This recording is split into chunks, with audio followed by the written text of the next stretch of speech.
안녕하세요. 미주해석입니다. 여러분 만나서 반갑습니다. 오늘은 엘프의 24년 1분기 실적과 컨퍼런스콜 내용을 알아보겠습니다. 네, 엘프는 이번 분기 321밀리언의 엄청난 매출 성장을 이뤄냈습니다. 마진율도 70.8%로 아주 좋았고요. 저번 분기 대비 19%, 전년도 동기 대비 71%나 성장하는 좋은 모습 보여줬죠. 그러나 순이익은 계속해서 떨어지고 있는데요. 15밀리언까지 떨어졌습니다. 왜 이렇게 수익이 줄었을까요? 자, SG&A에 그 문제가 있는데요. 마진율은 높기 때문에 약 200밀리언 나오고 있는데 어떻습니까? SG&A가 210밀리언이나 됩니다. 저번 분기 192밀리언에서 210밀리언까지 증가한 것이죠. 자, SG&A가 전체 매출의 61%에 달하고 있습니다. 자, 지금 현재 엘프가 확장하기 위해서 해외에 계속해서 지사를 만들고 있죠. 런던, 이탈리아, 네덜란드, 그리고 멕시코까지. 이렇게 지사를 설립하는 게 보통의 비용이 드는 게 아니죠. 자, 그렇기 때문에 매출이 엄청나게 성장하고 있음에도 어떻습니까? 네, SG&A가 동일하다는 것이죠. 자, 그리고 또한 마케팅에 올인하고 있습니다. 전년도에는 33%였는데요. 이번 분기에는 34%나 그 비중이 증가하고 있죠. 자, 그렇기 때문에 엘프가 폭발적인 성장을 위해서 공격적인 마케팅, 그리고 해외에서 계속적인 확장이 이루어지고 있는 시점에서는 순이익이 오히려 줄어드는 모습을 볼 수가 있다는 것이죠. 자, 그렇기 때문에 엘프의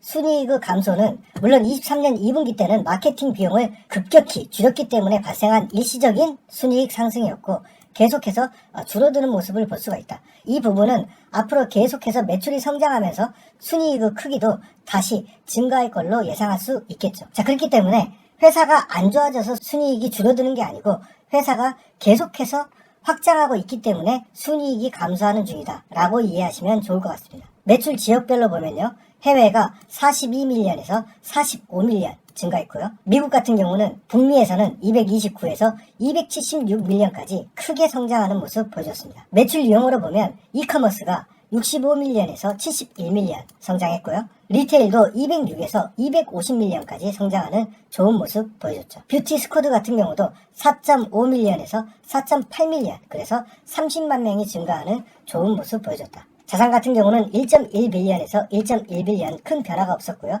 부채는 494에서 487밀리언 살짝 감소했습니다. 그래서 부채 비율은 76%로 여전히 안전한 회사죠. 현금 흐름을 보면요. 뉴트리엄 인수로 인해서 일시적인 투자활동 그리고 재무활동이 있었고요. 1분기 때는 37밀리언의 현금 흐름이 들어왔습니다. 주가 대비 밸류에이션은 지속적으로 낮아지고 있는데 주가도 폭발적으로 성장했지만 어떻습니까? 매출과 이익의 증가세도 좋았죠. 자, 그래서 PS 레이션은 6.73 그리고 PER 같은 경우는 52.9인데요. 70%라는 높은 성장률을 감안했을 때는 오히려 PER도 적정한 게 아닌가라고 볼 수 있습니다. 최근 순이익에 따라서 ROE와 ROA가 약간 감소한 모습은 좀 아쉬웠는데요. ROA는 5%, ROE는 9%가 되겠습니다. 자, EPS를 주목해야 되는데요. EPS가 23년 1분기 때 0.29였는데 0.25까지 떨어졌죠. 자, 그래서 23년 2분기 때는 0.93이 됐습니다. 23년 2분기는 마케팅 비용을 확 줄였습니다. 그 분기에 한해서. 자, 그래서 매출의 18%만 마케팅에 썼더니 EPS가 어떻게 됩니까? 엄청나게 올라갔죠.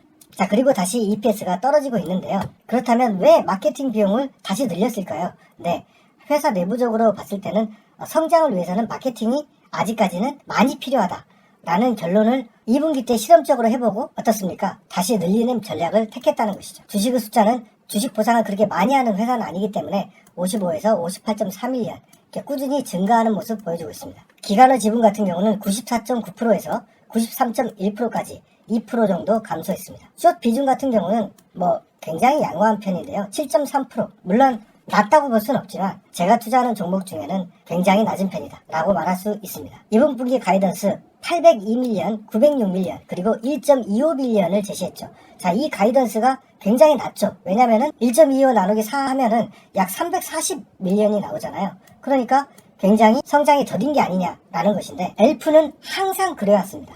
항상 가이던스를 낮게 제시했죠. 그러니까 1분기 때 실적이 나오면 그 실적에 곱하기 4. 이게 가이던스예요.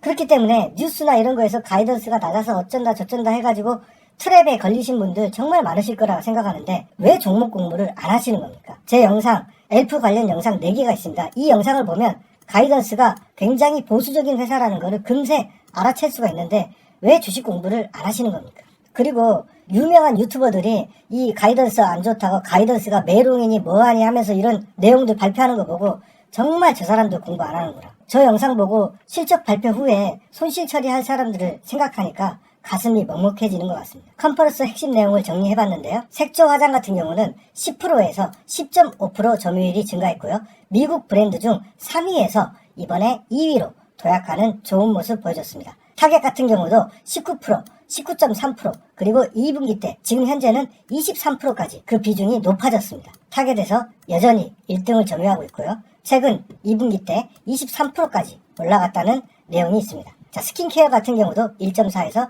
1.6%, 그래서 브랜드 순위는 14위에서 3계단 점프한 11위가 되겠습니다. 인터내셔널 부분은 저번 분기 119%에서 이번 분기 또한 115%나 성장하는 좋은 모습 보여줬죠. 영국 같은 경우는 브랜드 순위 6위에서 4위로 점프했고요. 캐나다는 4위에서 3위까지 올라가는 기염을 토해내고 있습니다. 네덜란드 같은 경우는 에토스 매장에 입점했는데요. 현재 7월달에 본격적으로 램핑이 들어가는데도 불구하고 벌써 판매 1위를 달리고 있습니다. 이탈리아도 지난 가을에 더글라스에 입점했죠.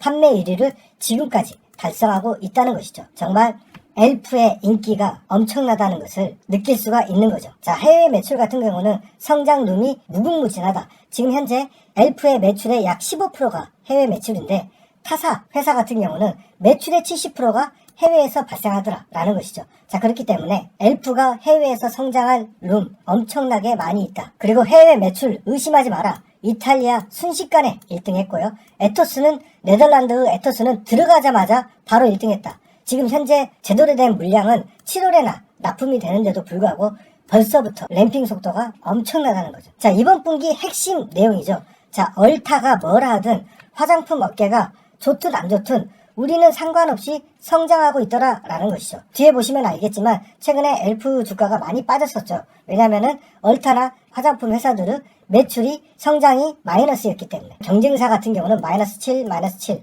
이렇게 성장이 마이너스로 됐는데 우리만 이렇게 성장했다는 것이죠. 그런 내용이 부각되면서 엘프 주가가 다시 크게 상승했던 게 아닌가라고 생각하고 있습니다. Q1 마켓 점유율은 작년처럼 계속해서 지배를 늘리고 있는 모습 보여주고 있고 이것은 Q2도 마찬가지다. 월마트 진출, 월마트에 진출 안 했었냐? 그게 아니고 타겟처럼 정말 큰 공간을 가지고 제대로 된 선반 점유를 하는 것을 얘기하는 것이죠. 자, 그래서 월마트 진출 같은 경우는 본격적으로 리모델링이 완료되는 기간은 여름부터일 것이다. 그래서 이것은 가이던스에 포함이 안 돼 있다라고 얘기하는 것이죠.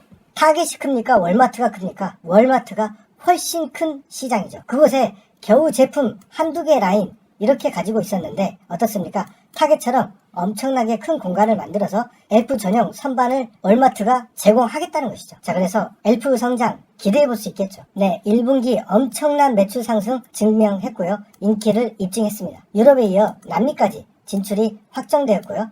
최초로 진입하는 남미이기 때문에 앞으로 성장 가능성 지켜봐야겠죠. 월마트 또한 이제는 엘프에게 타겟처럼 의미 있는 선반 공간을 제공해 주기로 했고 여름까지 완성되기 때문에 이 월마트에서 나오는 매출 앞으로 얼마나 성장할지 지켜보면 좋을 것 같습니다. 스킨케어 분야 또한 엄청난 성장을 입증하고 있고 얼타에서는 무려 80%나 매출이 성장하는 좋은 모습 보여줬다는 것이죠. 이 회사는 해외 확장, 공격적인 마케팅을 하고 있기 때문에 높은 SG&A가 순이익 증가를 가로막고 있습니다. 하락은 당분간 지속되지 않을까. 왜냐하면 멕시코도 진출해야 되고 영국, 네덜란드, 캐나다 계속해서 지점을 늘려야 되기 때문에 그에 따른 카펙스 지출이 있을 수밖에 없다. 그렇기 때문에 엘프를 투자할 때 가이던스니 SG&A가 너무 높으니 이런 기관들의 개미들 물량 뺏기 이런 뉴스에 흔들리면 안 된다는 것이죠. 왜냐하면 엘프는 엄청나게 성장하고 있는 회사니까 한 분기만 마케팅을 반으로 줄여도 어떻습니까? 이렇게 엄청난 EPS 성장을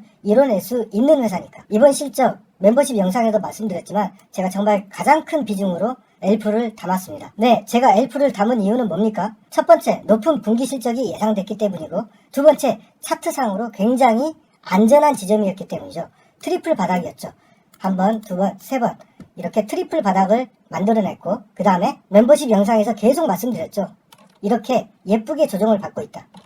그리고 실적 발표 전에 트랩까지 나오는 기관들의 전형적인 개미 물량 뺏기가 나왔었죠. 지금 현재 전 고점인 183달러를 이겨내지 못하고 다시 내려왔는데요. 아무쪼록 엘프의 해외 진출, 월마트 입성 이런 가능성이 주가에 선반영돼서 쭉쭉 올라갔으면 하는 바람입니다. 실적은 분기당 한 번 발표하지만 주식 가격은 그 사이 무수히 변합니다. 여러분들이 멤버십에 가입하면 종목별 주요 맥점을 제시하고요. 손익비가 높은 변곡점에 대한 정보를 제공합니다. 또한 멤버십 전용 카페를 통해서 회원분들과 소통하고 종목 발굴 그리고 주식에 대한 공부를 같이 할 수 있고요. 종목별 인사이트를 공유하고 있습니다. 그리고 포트폴리오 공개를 통해서 멤버십 분들의 투자 원칙, 비중을 수립하는데 도움이 될 수 있도록 하고 있습니다.